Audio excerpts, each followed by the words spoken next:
One anecdote that isn't in the movie that involved the diving cliffs is, I think it was 1986, the New York Giants won the Super Bowl, and they go to Action Park to celebrate. And as any rowdy group of young men going to Action Park does, you get liquored up, you get into some fights, you push people around, only it's, 30, 300-pound football players. So they're all at the diving cliffs, literally picking ride attendants and security guards up and throwing them off the cliffs until they got ejected from the park. And people would be like pushed off. They'd be pulled off of those cliffs. You'd be standing there and somebody would just grab you and pull you off the cliff. Like that kind of stuff would happen all the time. That is Seth Porges, writer and co-director of the really fun documentary Class Action Park, about the insane action park, which had basically no rules at all in New Jersey in the 80s and 90s. You're listening to the Tomorrow Society podcast.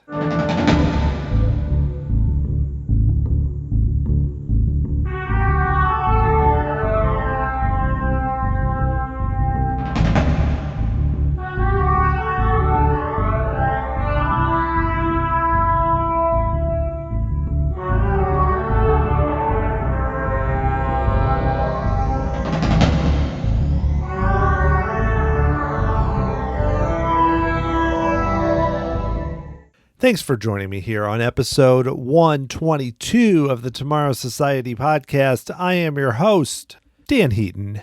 It's a gorgeous fall day today here in St. Louis. The colors are out. It's sunny. It's like 60 degrees. It's beautiful. I can almost convince myself that we are not in a pandemic if I don't think too deeply about it. But regardless, I hope that you are finding ways to enjoy moments like being out in the fall weather. Hope you're doing okay and are able to have a good time as we head towards Thanksgiving here in November. I am super excited about this week's show. If you have HBO Max and have not watched the documentary Class Action Park, stop this podcast right now. Go watch it. It's going to enhance your enjoyment of this interview if you've already seen the movie. Plus, it's just a really fun movie about an amusement park that is very different than what we would look at as your typical theme parks today. So I'm really excited to have the chance to talk to writer, co-director Seth Porges about the movie Class Action Park, which is all about Action Park in New Jersey, and how that was so different in the 1980s especially, and then a little bit into the 90s. Beyond this film, he's also a big fan of theme parks, writes about it, covers openings. A lot of fun to talk about that too. So a little more about Action Park. I never went there. I grew up in the 80s in Missouri, and it's very familiar to me, like we talk about with Seth, the idea that we just kind of did our thing. And I didn't have a particularly crazy childhood. I think it was pretty typical in that way. We moved into a new house, and a lot of houses on the street were still foundations that were in the process of being built. And we would just like crawl around in them, and there'd be nails sticking out and metal and everything. And sometimes you'd scratch yourself, all these different things. We just did that. We get on our bikes and ride all over the place in the city. And we're out day and night without much supervision.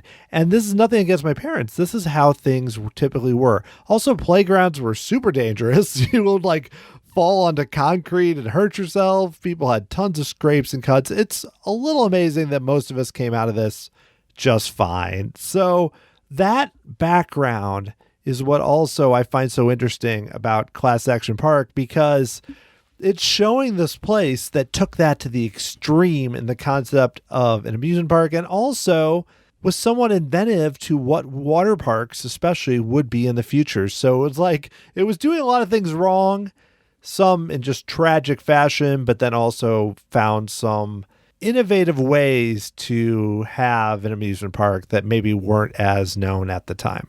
So let's dive right into it. Here is Seth Porges.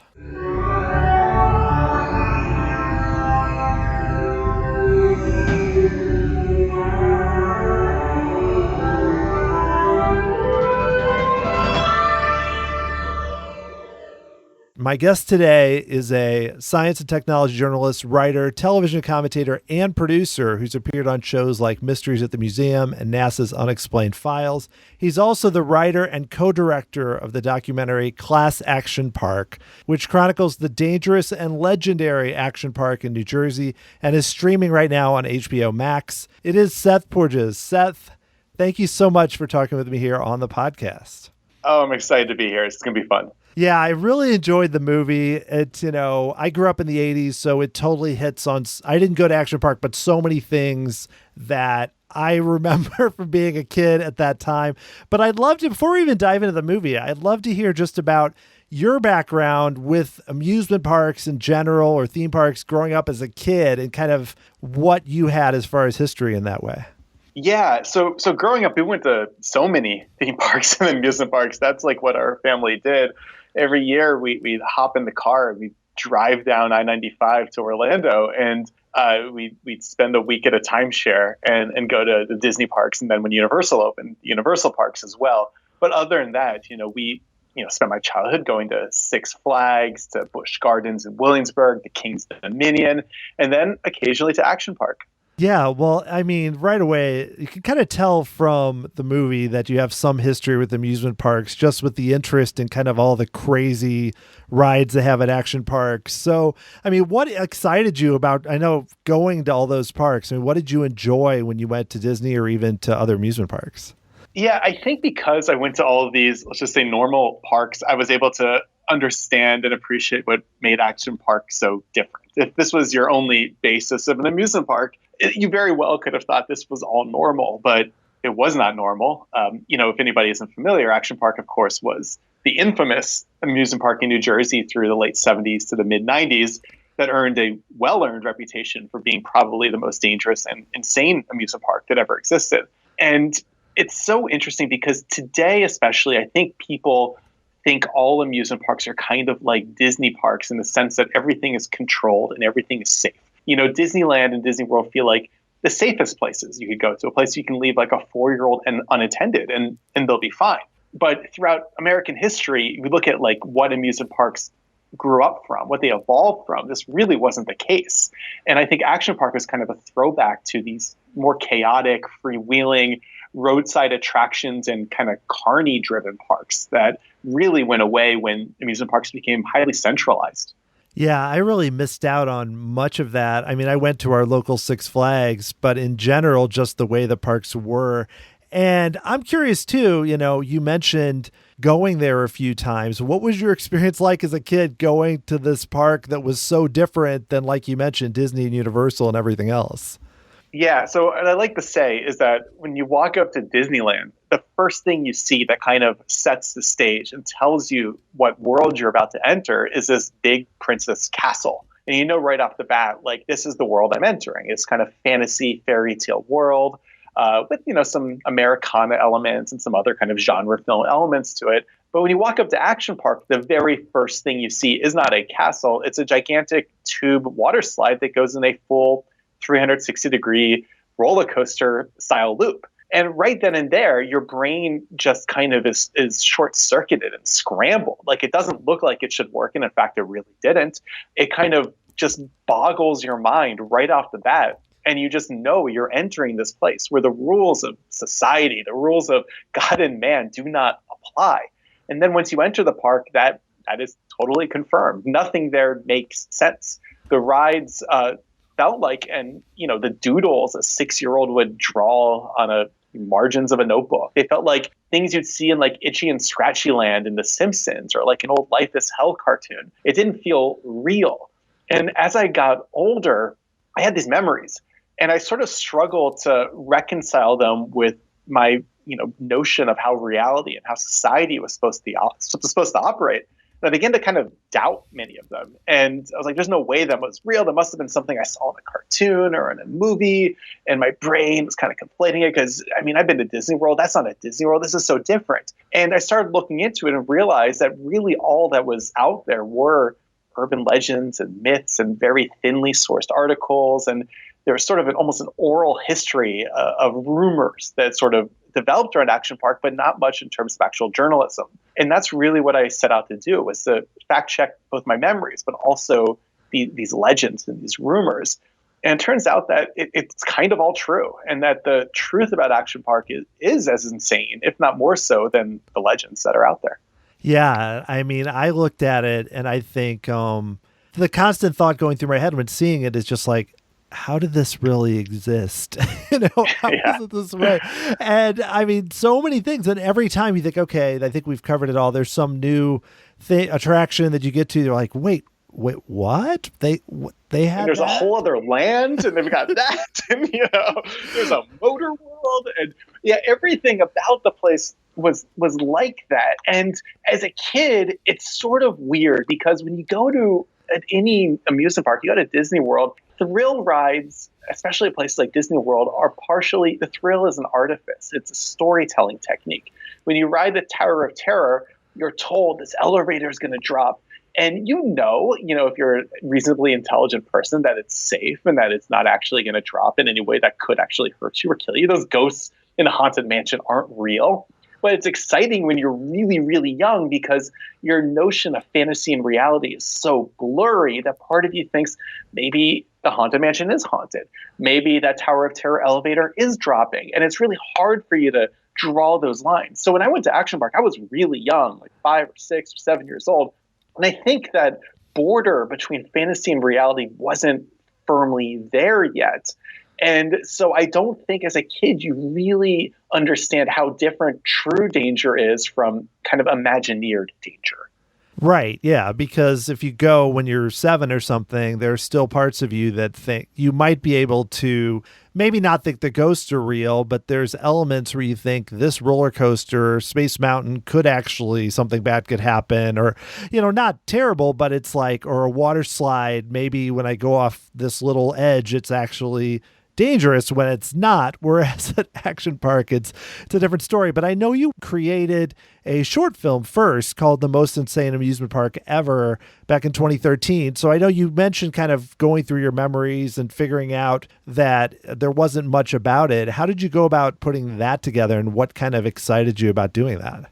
Yeah, so I've been swimming in the Action Park waters for more than a decade now. I first wrote about Action Park, I think in 2009, maybe 2010, when I was an editor of Popular Mechanics magazine. And I got really interested in this because it's a wild story. And I actually gave a couple of lectures about the history of Action Park. And a video for one of those lectures went online. And I was contacted by some folks who are like, hey, let's make a little short doc here. These are folks from Daily Motion, the video site. And I ended up making this doc with them, with these guys, Anthony and Matt, who are just awesome dudes and awesome partners on it. And, we went out to Vernon, to where the park was. We interviewed some of the folks sort of involved with running the park back in the day and managing the park. And what I think astonished all of us was just how open everybody was about this. We didn't expect people to, let's just say, revel in the reputation so much. And I think that caught a lot of people by surprise. And the short ended up going quite viral just because it was so crazy. I mean, that was just a little short. And put the short out there. But that's when, something kind of amazing began to happen. My inbox just started getting filled with people who had seen it, reaching out to me and saying basically, well, that's nice, but, tip of the iceberg over there. And I've got stories to share. And I just sort of spent the next several years collecting stories, collecting sources, and kind of piecing together what the full larger picture was that we did not capture in the short. And that's what eventually led to the feature film. Yeah, I mean, now for me, seeing the feature film first and then going back and seeing the short, it's like, it's interesting too. Like, you have the creator's son, and that a lot in that short. He's a little bit in the feature film. Just like you said, so pumped. I think because he was even in charge at the time when he was talking, he was in charge of kind of a reboot of it, but so excited about it. And then I kind of put that next to kind of some of the things that come out in the movie, and it's like, this is really... it's interesting to see things like that and then see the movie and see the full story after and compare the two. Yeah, 100%. Especially, I went into the topic of Action Park, I think, when I made the short and when I was starting working on a movie, I think a way a lot of people did, which is, this is insane but hilarious. This is wild and crazy and fun. And man, kids today are missing out. They don't know what it's like and all that kind of stuff. And then I started actually talking to people, and there's the point where you end up speaking to people who were negatively affected by the park, who got hurt there, or family members of people who got killed there. And I began to sort of look back at my earlier reaction and feel some sense of shame, and felt like, my God, what was I laughing about? And it was such a quick shift, and it was so powerful that I really wanted to capture that in the movie. So if you watch the movie, the first half to 2/3 of it is kind of building up this legend and telling these stories in this raucous rock and roll way before the kind of reality of it all reveals itself, kind of like a twist almost. And it happens very, very suddenly. And then what we hope is that viewers then feel this sense of shame and almost regret for having laughed just a couple minutes before. And I think that response kind of I think it's why the movie is so memorable. I think it's what made the movie what it is. But I think it caught some people off guard because they didn't expect to be made to feel so uncomfortable seeing our movie. And I say, good, that's exactly the response we wanted. Oh, I had that response. Yeah. Both times. I watched it another time and again was still laughing and enjoying it. And again, it hits you where especially, you have the one story of the mom and her son, Georgie, who had died. And it's just like, you feel that so strongly. And then I go back and I'm like, oh man. And because even I watch all that footage of Action Park and, I grew up in the 80s and part of me goes, God, that would have been amazing to go there. And then I feel really bad about feeling that way, even though I still kind of feel that way, but it's like, it's conflicted. But I think, like you said, that's kind of the nature of the whole park, is that it was fun, but also dangerous. And there were a lot of great things until there weren't. And that's kind of how the movie goes. Yeah. And it's not just Action Park. I think the reason the movie kind of really struck a chord with Gen Xers in particular is because that's what growing up in the 80s was, whether you went to Action Park or not. It was doing stupid things that should have gotten you killed. And looking back and going, man, that was awesome, but how the hell did I survive that? One of the mysteries we kind of wanted to unravel with this movie was this idea that the freewheeling, feral, latchkey kids of the 80s they now have kids of their own, and they're the helicopter parents of today. What happened to these people that made it so that the upbringing they are giving their children is the exact opposite of the upbringing they had? And when you speak to people who went to, and especially people who work at the park, I think it begins to make sense. This idea that they had this experience that they wouldn't trade anything in the world for. They're so grateful they had it, but they know it was messed up, and they would do anything they could to keep their kids from having it as well. And that's what I think Action Park ultimately becomes about, is sort of the numbing effect of nostalgia, is how we look back at these things and we both laugh at them but feel horrified by them at the same time. Totally. Yeah. Because I grew up in the 80s and I didn't have a particularly crazy childhood, but even just what I did, I mean, we'd ride our bikes 5 miles into the middle of the city in the evenings. We'd go into houses that were being constructed with open foundations. We'd go to a bunch of random places with no supervision, and people, you'd get cut up or injured or whatever, but never that much. So for me, all those things, like you in the movie, you have Chris Gethard has this whole thing about like what you did on the weekend. And unfortunately, that wasn't that crazy for the time period, even for kind of your typical suburban kid. And part of me thinks, wow, that was really fun. And then part of me, I'm a parent now, and I'm like, I'm probably too cautious in the other way, maybe because of it. Yeah. Yeah, exactly. And to kind of clarify, if anybody doesn't know what you're talking about, it's when he kind of gives us my favorite part of the movie, I'll say, talking about like you come home, you go back to school on Monday and you're talking about what do you do for the weekend? And somebody would say, oh, I broke into an abandoned mental hospital, got lost in like the tunnels beneath, ended up running into some skinheads, beat up a Nazi, then ate at a diner, or I visited my cousin in some town, and both were like equally valid, likely responses. And that's how, like, especially Jersey at this time, how wild it was. But it's like, even if you're not from Jersey, even if you ever went to Action Park, a lot of kids were doing things like, breaking into quarries, building ill-advised BMX ramps, breaking into abandoned mental hospitals, whatever town they were in, doing all these things. And there was no cell phones. Security cameras weren't everywhere. Parents didn't know where you were. It was either be home by dinner or, oh, I'm spending the night at this guy's house. And then what are they going to do? And maybe you and your friend were both telling your parents that you were spending a night at each other's house and then getting up into all sorts of shenanigans. Yeah, it was a different era, I will say, and I agree that Action Park kind of symbolizes a lot of that. So I'd love to ask you talk a bit about some of the individual rides at the park that are so Yeah, unique. sure. And the first you already mentioned, the Cannonball Loop, which sounds like such a terrible idea to me, but yet I mean I look at it even now and think, oh boy, how does that even exist? And it's weird too that it really wasn't open that long, but I'd love to hear you talk a bit about, for people maybe that haven't seen the movie, the story behind it and even just like how they tested it and the weirdness of the whole thing. Yeah. So first of all, the whole ride ideation and development process at Action Park is nothing like you have with, today, where you have some Imagineers in Glendale who are actually coming up with reasonable ideas based off of a working knowledge of physics and engineering. I mean, the rides at Action Park were by and large designed by people who had absolutely no business building rides, had no knowledge of engineering or physics. Many of them were just random park employees. Many rides were either designed or plussed up to make more extreme by the owner himself.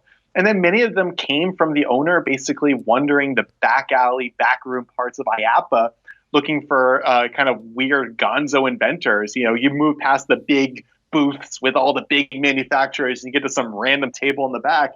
And there's some guy who's got a doodle and you ask him, have you ever built this thing before? Like a prototype? And he goes, no. He goes, well, let's do it. And they would just get these guys who had never built these ideas. There was no reason they should have worked, and they decide to build them. So the Cannonball Loop actually began, I was told, it's a doodle drawn on a napkin by the owner himself. And it was a looping water slide. You look at it, it looks photoshopped, it looks fake, it looks like that shouldn't exist. It looks wrong, for lack of a better term. You look at this thing and it looks absolutely wrong. And so the first way they test it out is they build it and they start throwing some test dummies down it. Test dummies come out not in great shape, missing arms, missing legs, dismembered, decapitated. So they start tinkering with it, changing the height, the angle, the water pressure, until these dummies come out more or less intact. Well, the next step is to send some humans down to serve as guinea pigs. Who are they going to send? Well, they have all these 14, 15, 16-year-old teenage employees wandering the park. So the owner starts waving $100 bills in the air to serve as a bribe, so that any employee who wanted to be a guinea pig or a test pilot on this ride would walk away with $100. However, I was corrected. Only the older kids got $100. The younger kids got 50. So they would send kids down there. They send a couple kids down and they come out with like bloody mouths and they're missing teeth and there just wasn't enough padding. So they get to the top of the loop and gravity would just take them and they'd fall and they'd face plant into this like fiberglass shell and they'd lose teeth. So they go in and they're not going to shut it down. They're just going to fix it. So they go in and they add some more padding. Well, then they send some more kids down. Those kids come out, their mouths are fine, but they have lacerations and scrapes all over their body and nobody's sure why. So they open up the slide and they find that the teeth from the first group had gone embedded and was eating into them like some Lovecraftian horror movie monster, just true nightmare stuff. And that ride was messy, man. It was really messy. The widely told story is that it was only open for a couple months in the summer of '85, but that's actually not true. It was open periodically for about a decade into the 90s. And what I love about this is that, the owner didn't take no for an answer for this. He wasn't like, this isn't going to work, let's shut it down. He spent like a decade testing and tinkering and trying to get this thing to work with this. It was like his obsession. And I think that's so weird and interesting. Yeah, it was like one of those things that he was like, just couldn't get it out of his head and just kept going and going and going. And that's, since you mentioned it, we should mention the owner, Gene Mulvihill, who's a big player in the movie, who even at one point is compared to Walt Disney.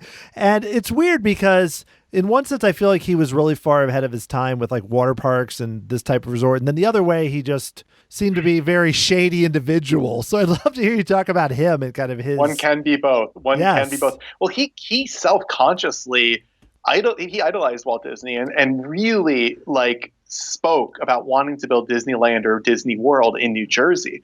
His idea, he got these ski resorts for pretty cheap. And he was disappointed because the ski season in New Jersey is very short. It's not the best climate for a ski resort. It's not Aspen. And so he's looking for a way to make money in the summer. And he had this idea of start building rides and eventually water rides to kind of make it something closer to a year-round resort. And this was really a novel idea at the time. It was, I think, the fourth modern water park in the entire country. There was Schlitterbahn, there was Wet and Wild, there was Disney's River Country, and then there was Action Park. Those were the first four water parks in the country. This was the Wild West of water parks. Nobody knew what a water park was.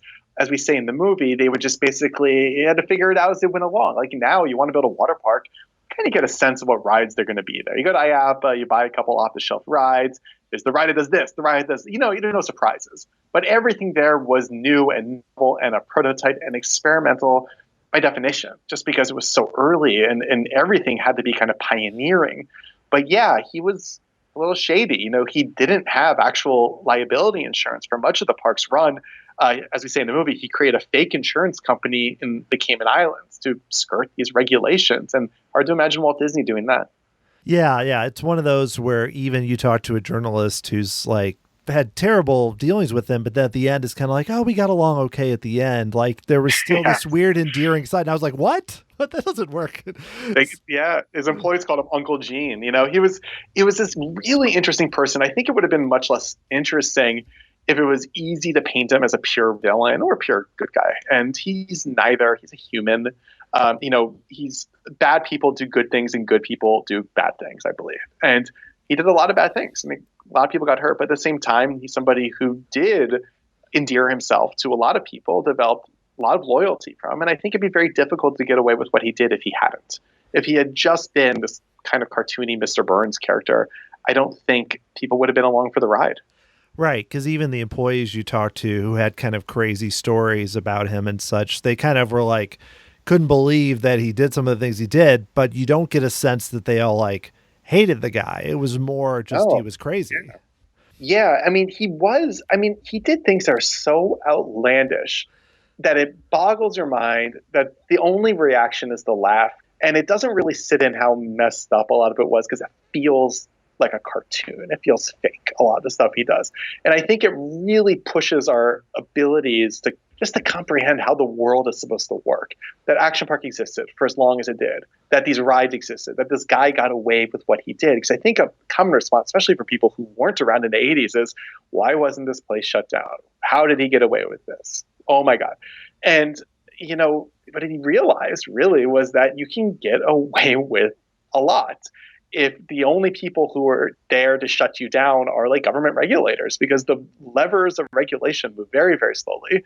If you get locals on your side and you're making money for people, people turn the other cheek. They let you do it. And I think we're kind of seeing that play out in larger stages right now. This idea that a lot of people are getting away with a lot and nobody's stopping them. Oh, totally. And the fact that there's a brief mention of the current leader, you know, in the movie. He was friends with Gene. Yeah. He was friends with Gene. Yeah. Yeah. They were the same person. You know, they're both Northeast real estate developers. They talk similar. The same kind of like everything has to be a superlative, the biggest, the best, the most, whatever it is, kind of personalities. They played golf together. They were friends. And as we say in the movie, the current president almost purchased Action Park. And I spoke to numerous employees who were there when he visited the park to kind of get shown around and take a look as a possible investment. And what I was told was that he wanted nothing to do with it because I think even he realized how kind of unhinged the vision was. Which is saying a lot given some of his business moves and how he's. No, I don't think you need to say much more than that. It's just kind of like, yep. That's all you need. That's all you need in the movie too. Yep. And but speaking just of things that are kind of terrible and funny, the image that I thought was really funny, but also bad was you have those diving cliffs where basically people get to jump off these cliffs and you know, and then you have the people swimming down below. And it's this weird image of these people jumping down to these unsuspecting swimmers, which in the movie kind of seems funny, but also I think, oh my gosh, what are they doing there? There's just so many, that's just such an example of the park to me. It's like something fun, but also something bad. I guess they're scary or dangerous. It wasn't just, I mean, you have this swimming area where people might have somebody land on them from a 23-foot diving cliff above them. Sure, but even that I don't think captures the insanity of either that attraction at a park in general. I mean, one anecdote that isn't in the movie that involved the diving clips is, I think it was 1986, the New York Giants won the Super Bowl, and they go to Action Park to celebrate. And as any rowdy group of young men go into Action Park does, you get liquored up, you get into some fights, you push people around, only it's, 30, 300-pound football players. So they're all the diving cliffs, literally picking ride attendants and security guards up and throwing them off the cliffs until they got ejected from the park. And people would be like pushed off. They'd be pulled off of those cliffs. You'd be standing there and somebody would just grab you and pull you off the cliff. Like that kind of stuff would happen all the time. And that, it was just chaos, and you can do anything there. Yeah. The thing is, there were water parks I went to as a kid that had jumps that were kind of like that, but they were 10 feet and they were into a very deep pool. And there was just, but I look at a lot of these, like even the Tarzan swing, and I go, I remember doing things sort of like that as a kid, but like you said, they were about 30% of it as extreme or something. That was totally different.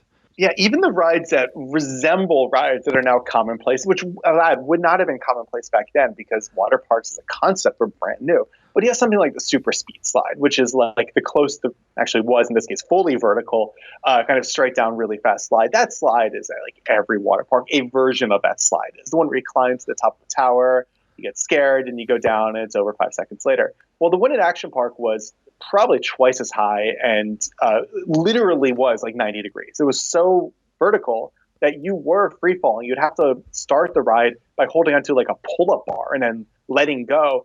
And the first 20, 30 feet, there was a canopy to keep bodies from falling off of the thing, because it was a truly vertical. It was an absolute free fall. It was a free fall that would end by just, smashing into the sudden curve and water being kind of jammed into all your orifices, which is what gave that ride kind of its notorious reputation. It's something to see, just man, that and so many more.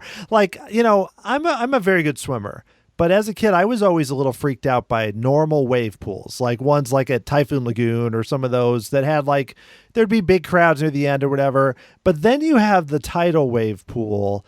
Why was that so different than even one you might think of as kind of a maybe slightly, I wouldn't even say dangerous, but slightly scary wave pool? Yeah, wave pools are always just like innately a little scary. Yes. Okay, the wave pool at Action Park, first of all, again, one of the first. Nobody knew what you were supposed to do with these things, how to operate them safely. So let's just kind of like check off a bunch of elements here.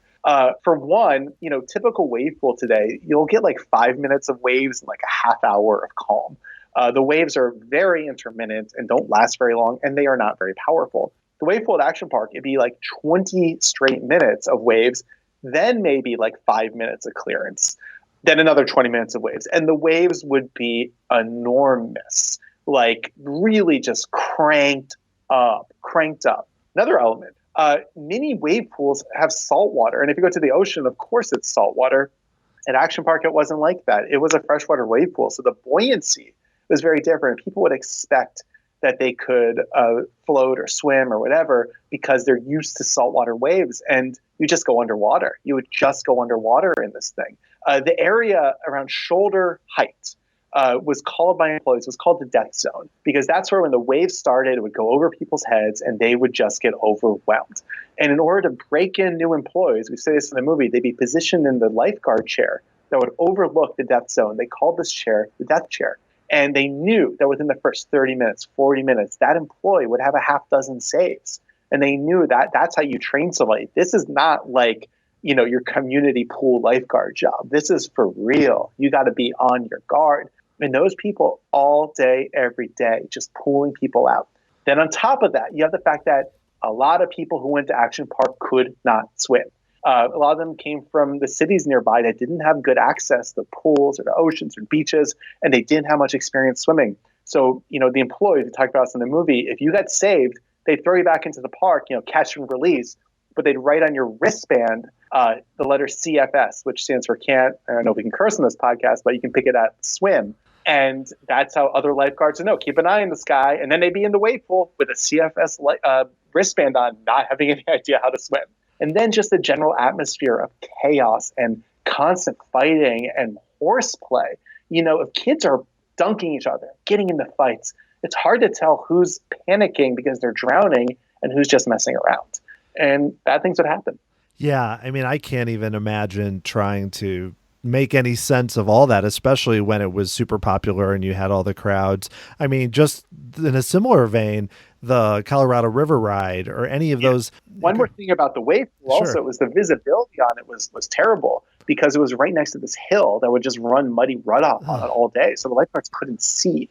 Plus you got like literal gore and blood and first aid goo from all these injured people on like the alpine slides, taking their full body wounds into that pool, suntan lotion. It was a lot of fecal matter. It was just gross. And people couldn't see, like you couldn't see below the surface. And that's why, pausing the waves for 5 minutes wasn't, they didn't want to do that. They did that to scan the bottom to see if there are any bodies.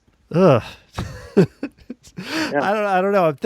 I'm trying to picture what that was like again, because I'm again picturing kind of modern water parks and how the water was and stuff. And I don't think I get in that pool. That's what I will say. Yeah. Yeah.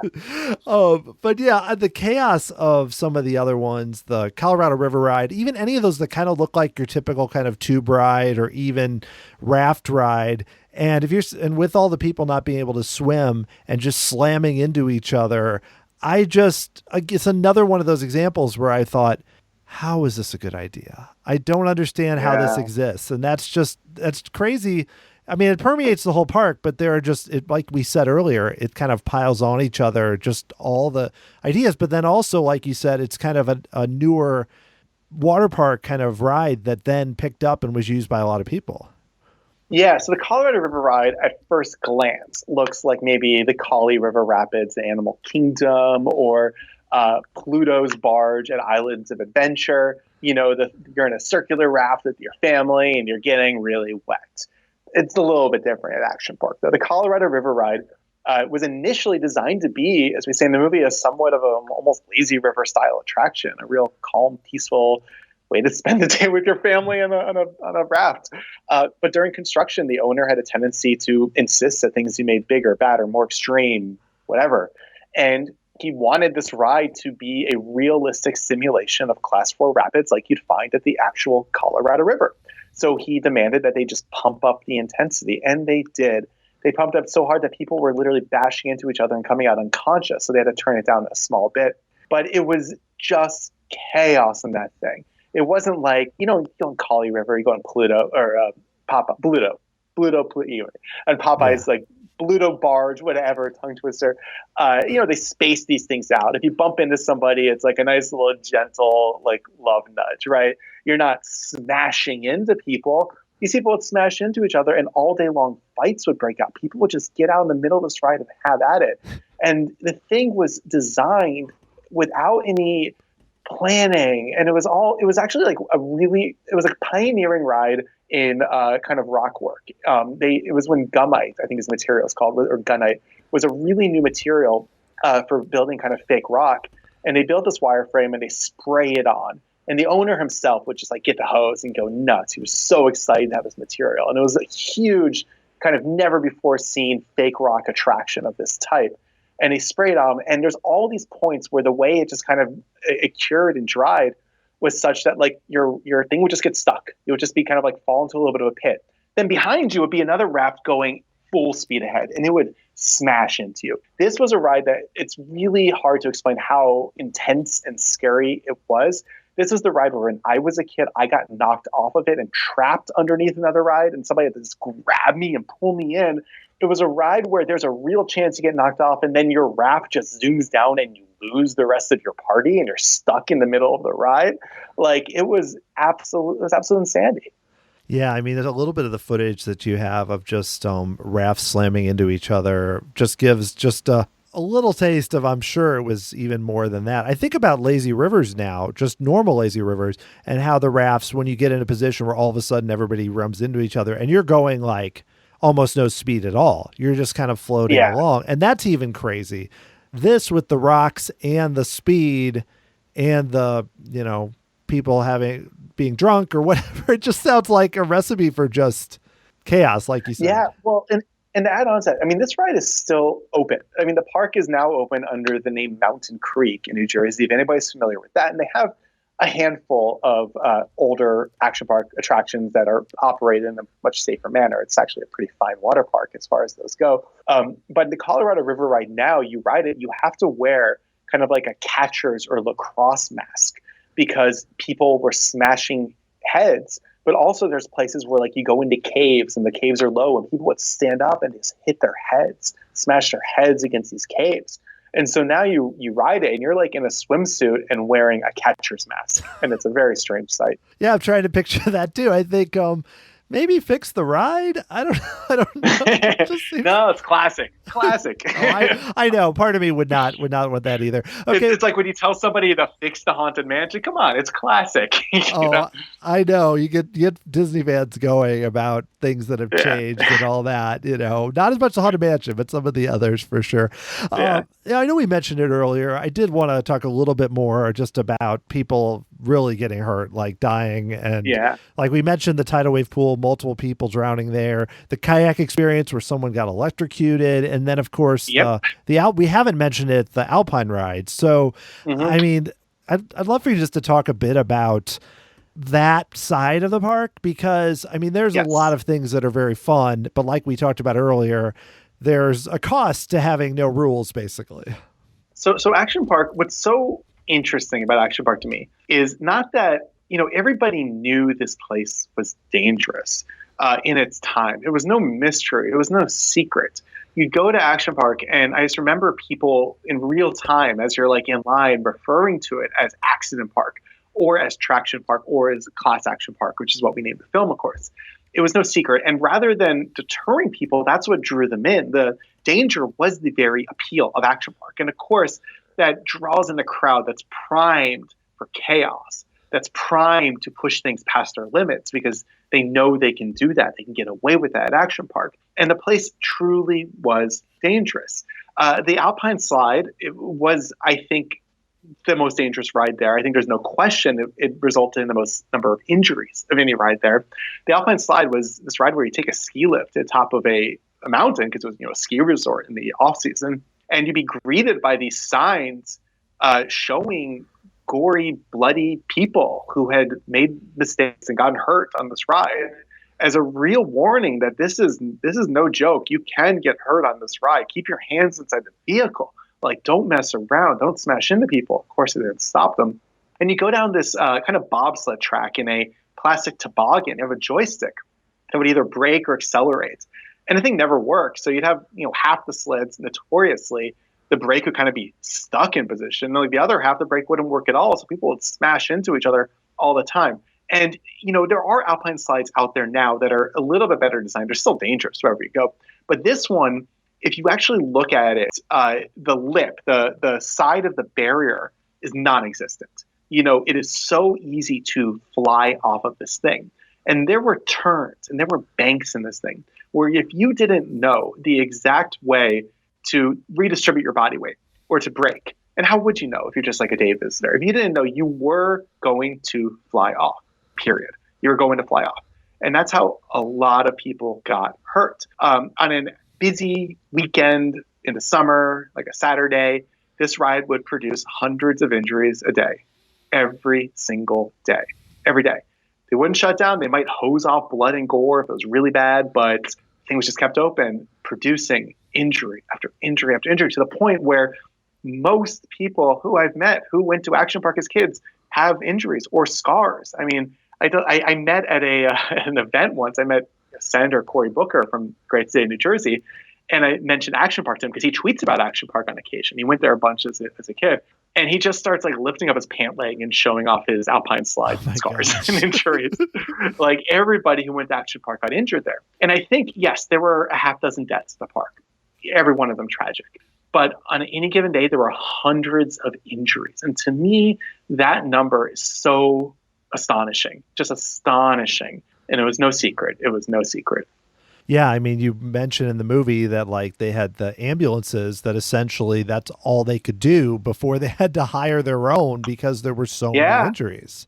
Yeah, they had to buy their own ambulances. Oh, and you go to the top of the Alpine slide, you're on the ski lift, So we talked about in the movie, it was common for people to take their toboggan, which was hanging off the ski lift with you, and knock it off the ski lift trying to hit people below. That's just what like target practice. Like that's what people would do. It was so demented. Like the atmosphere, like the rules of the world, the acclamation, the like what you think is okay and socially acceptable in Action Park was so out of whack that people were just like throwing sleds from a ski lift 30 feet in the air trying to hit people below. It's messed up. Yeah, I laugh, but it doesn't. It's again. I mean, growing up at that time, it doesn't seem as crazy as it might now, I guess, to hear the people doing some crazy stuff. I wanted to ask you too about the footage because, I know that you include, there's some shots where you would see like Alice in Chains and Ricky Rackman there, which I was like, oh, Headbangers Ball.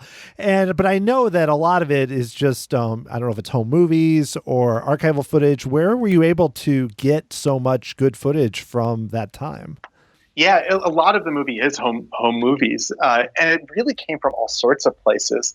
After I put the short out, I was really lucky that a lot of people contacted me who went to the park and were very eager to share things related to their visits. Some people would send me photos, but then I'd ask these people, "Hey, do you happen to have any home movies?" Most people don't. It was the '80s; it was before smartphones, before people were carrying camcorders around to a water park. Certainly, it's not something everybody does, but some people did.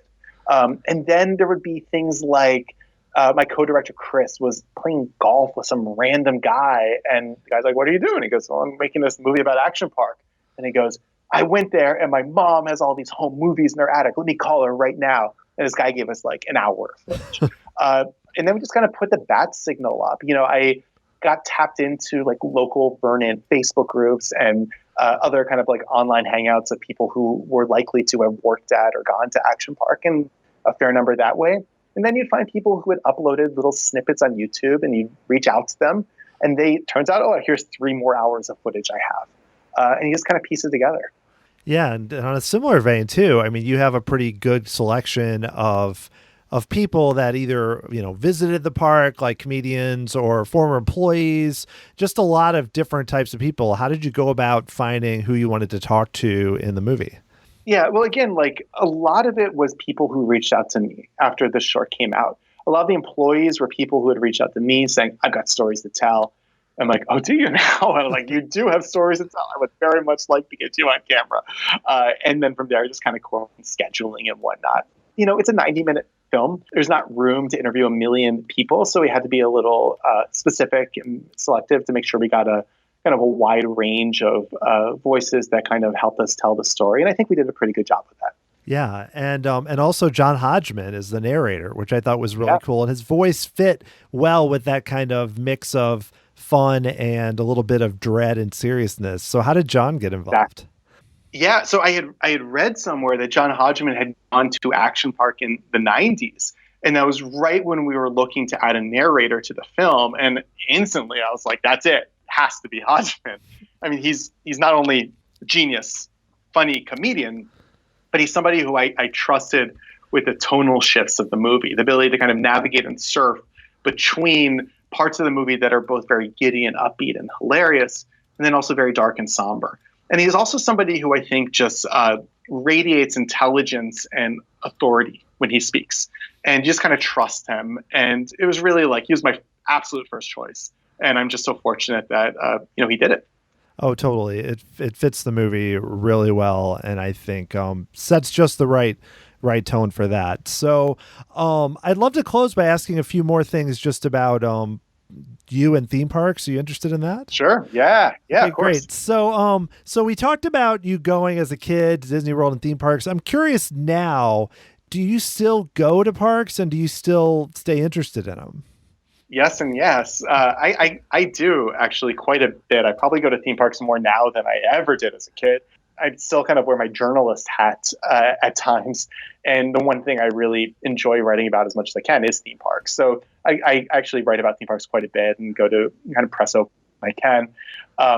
I also, when I'm kind of traveling to strange places, one of the things I really like to do is kind of check out what other theme parks they have, especially in other countries. I've been to, I think, like most of the theme parks in Dubai at this point, and they are a trip if you ever get a chance and want to experience a totally empty amusement park. Go to one in Dubai. It is wild and weird going to this place where there are many more staff than there are people at the parks. It is very strange. I've been to Disney Sea, but not Disneyland in Tokyo. And I got kind of like a half-day pass. I wish I had spent more time there. I go to theme parks quite a bit now. I go to LA regularly for work, and I try to make it to either Universal Hollywood or Disneyland pretty much every time I'm out there. Well, awesome. Yeah, I have not been to Disney Sea yet, but I don't know when I'm going to get there, especially now, but it's definitely at the top of the list for sure. And I haven't been to Dubai, but there's a lot of parks there and like around that area, like in Abu Dhabi. I mean, just all that. It's just, wow, there's some very expensive. Abu Dhabi ones. They have this thing, they build these, they're all like entirely enclosed indoor theme parks, and they're huge. It's like besides a Disneyland under like a domed roof.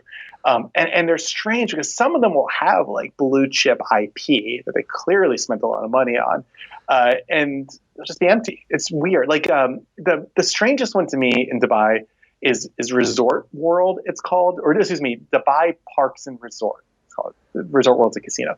Dubai Parks and Resort. And, Disney World wasn't built overnight. It started out as one park, then they had another, then they had more hotels, and they had other, it took time to get to what it is, right? It took decades. This is somebody trying to build Disney World overnight. So they have like 3 or 4 theme parks. They have like a huge shopping area. They've got like a water park. They got all this stuff. Nobody's there. It's weird. It's just weird. Well, I think there was such a boom for a while, and then when, they quickly realized, because there were a lot of parks that didn't even end up getting built. I know Six Flags was planning to do a lot there and then went, financial crisis, no. And Six Flags was going to be part of Dubai Parks and Resorts. It was going to be part of that too. Yeah. So they had like, they have a Legoland. They have like a Legoland water park. They have a Bollywood theme park, which is kind of cool actually. And then they have Motion Gate, which is like their movie themed one. I went to Motion Gate. It's the only one I went to.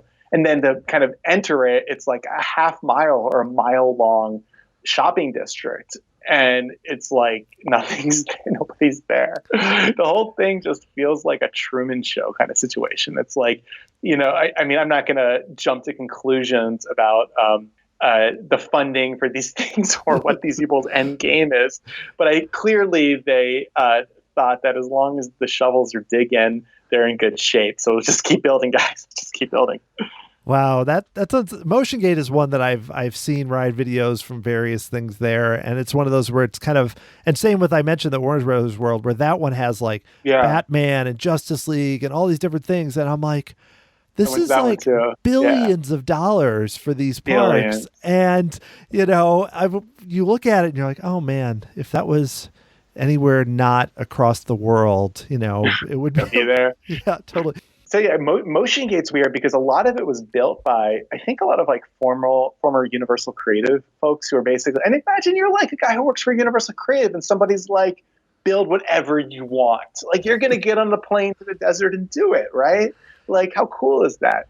And so you have some rides that clearly have like some really interesting ideas and a lot of creativity to them. And then there's parts that are just like, oh, they ran out of money on this ride.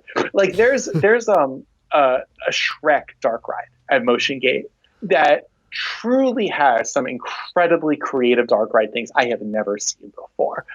Really interesting, and there's nobody there. So like it's really kind of a retelling of the movie, like Book Report, as Tony Baxter would call it, style ride. But the kind of climactic scene is sort of, I guess, I don't think I've ever actually seen Shrek, but it's like this kind of like wedding in a church, and there's a dragon scene. And the way they do this scene, I think you're in a trackless vehicle and you go down the aisle of like a church, and all around you is like 60 figures.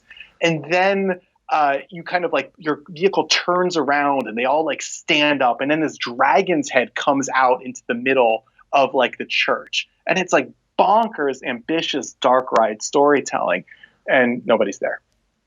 You're like, that's amazing. You look around and there's no people.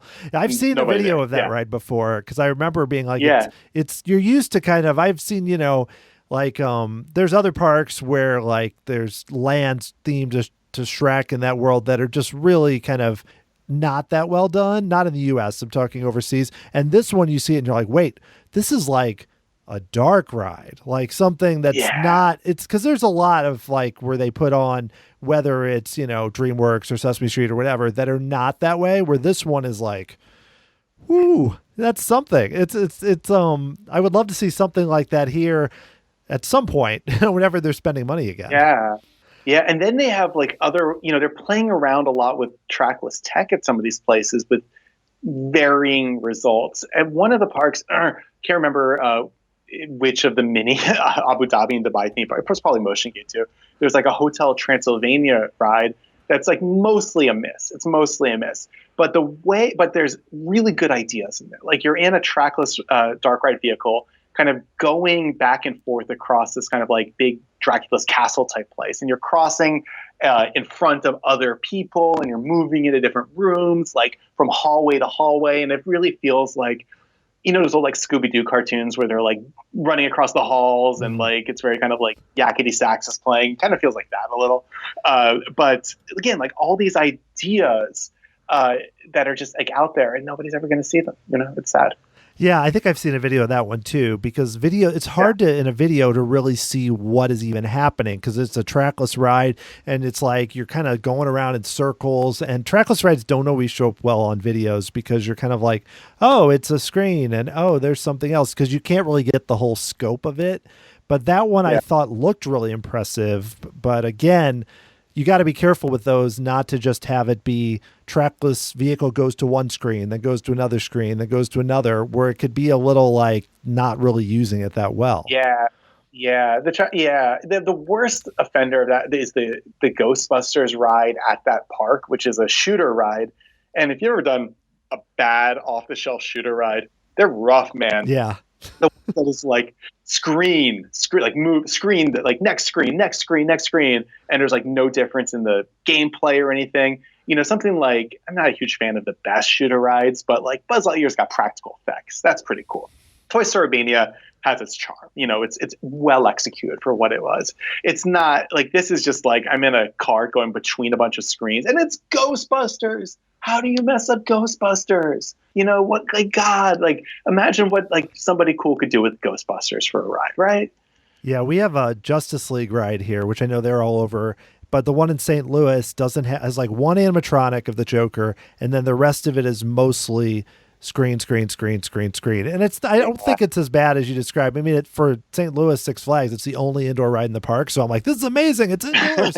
But air conditioning. Air conditioning. But half the times things don't work, or the screen, your gun doesn't work. I mean, it's shaky and it's like 4 years old, which is not great. But the same idea though, there's all this potential, and a lot of what you end up doing is just kind of shooting at a screen with characters, and it's like, I'll tell you what's awesome though is the roller coasters at Ferrari World in Abu Dhabi.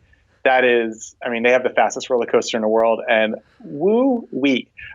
You sit in the front of this thing, you have to wear goggles because, like, if you get Fabio'd with a goose, or I mean, God forbid, like a stone or a piece of sand like hits your eye at 100 miles per hour, like you're in trouble. And I tell you, man, it was the thrillingest thrill I've ever felt. It was absolutely insane. It's like 0 to 100, man. It is truly crazy. And they have a bunch of other like crazy. I mean, that's an indoor park where the roller coasters are outdoors. So the entrance to the roller coasters are indoors, and then they, go out into the desert and do like crazy loops and stuff. But some of these indoor parks, they really pack a large number of attractions into a small place. Like you go to Animal Kingdom, there's like 5 rides there, right? Like you lose track of like how sparse some of the Florida parks in particular really are. These indoor parks, it's like attraction. It's really wild how they pack them in. The other cool one I kind of enjoyed was IMG Islands. What's it called? It might be called IMG Islands of Adventure, which is very similar to. I'm conflating a couple, but whatever. It's a cool park in Dubai. And they have like a Marvel themed area. And I think the paperwork for that was before the Disney acquisition, because I can't imagine them giving it up today. But I mean, I tell you, like really crazy rides in like a small space, all indoors.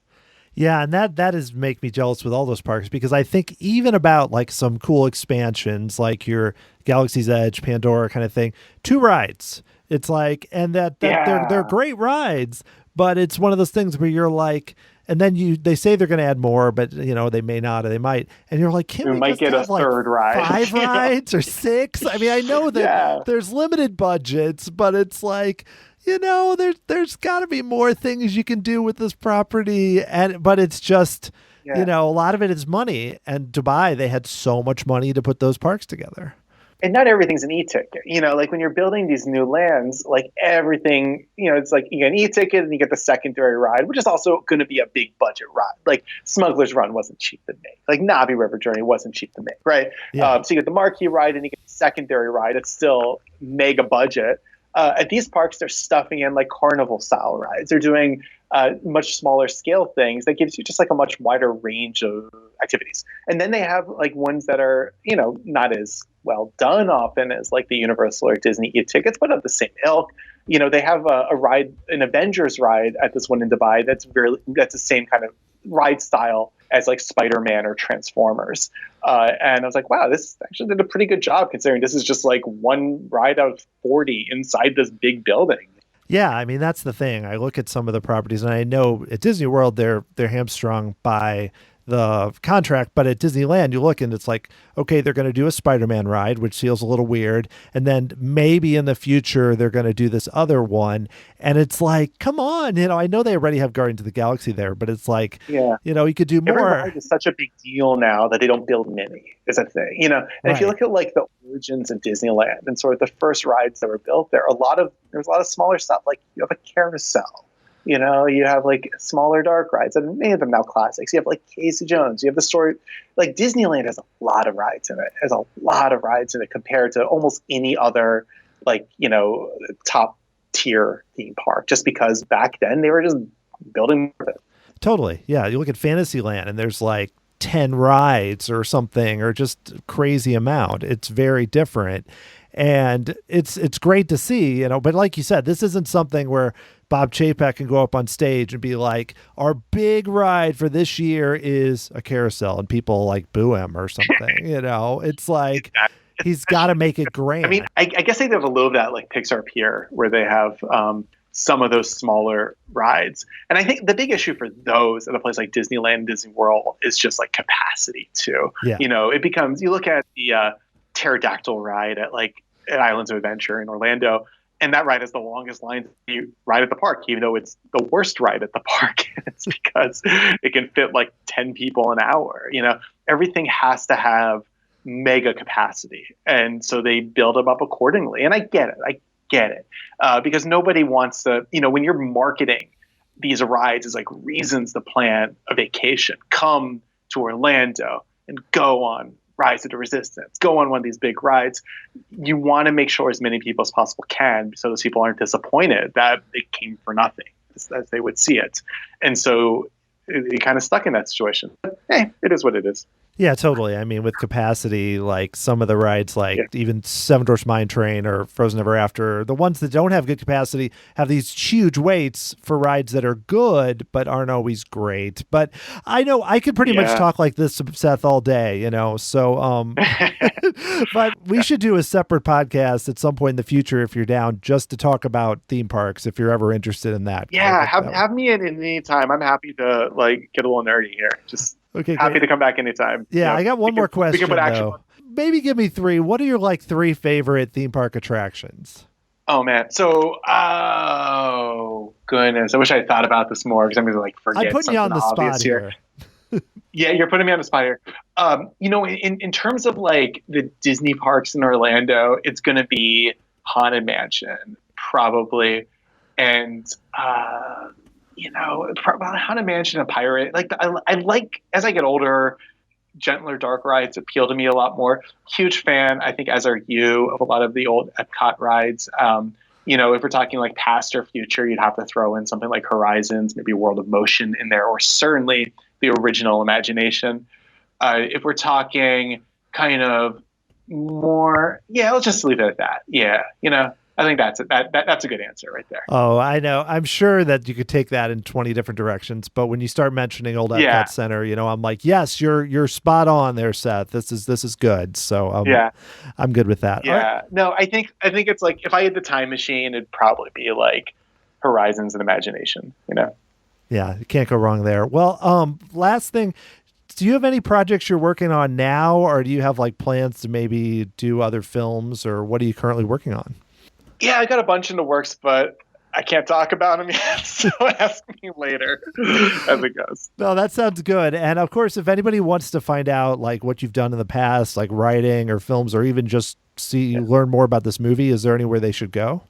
Yeah, you can find me on social at Seth Porges. That's SETHP as in Paul, ORGES. Twitter, Instagram, Facebook. It's all the same there. And if you guys are interested in the movie, at Class Action Park, all the socials as well. Easy to find. Awesome. Well, this has been a lot of fun. I really enjoyed the movie, and thanks for coming on and talking to me about it.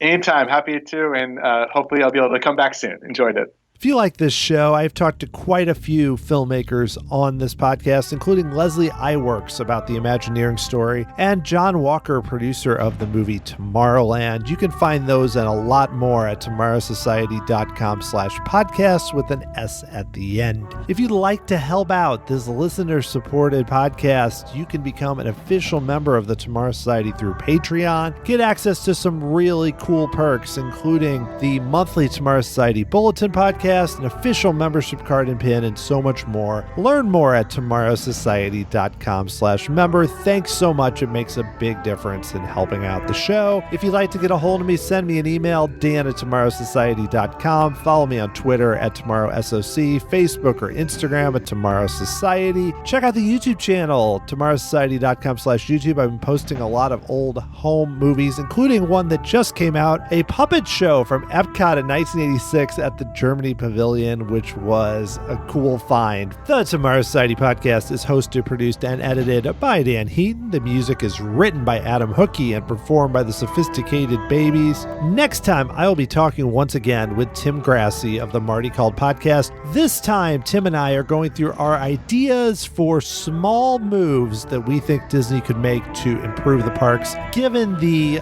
limited revenues and profits they're experiencing right now. Tim and I thought way outside the box with this one, and it was a blast to catch up with him once again. And thank you so much for listening, and I will talk to you again very soon.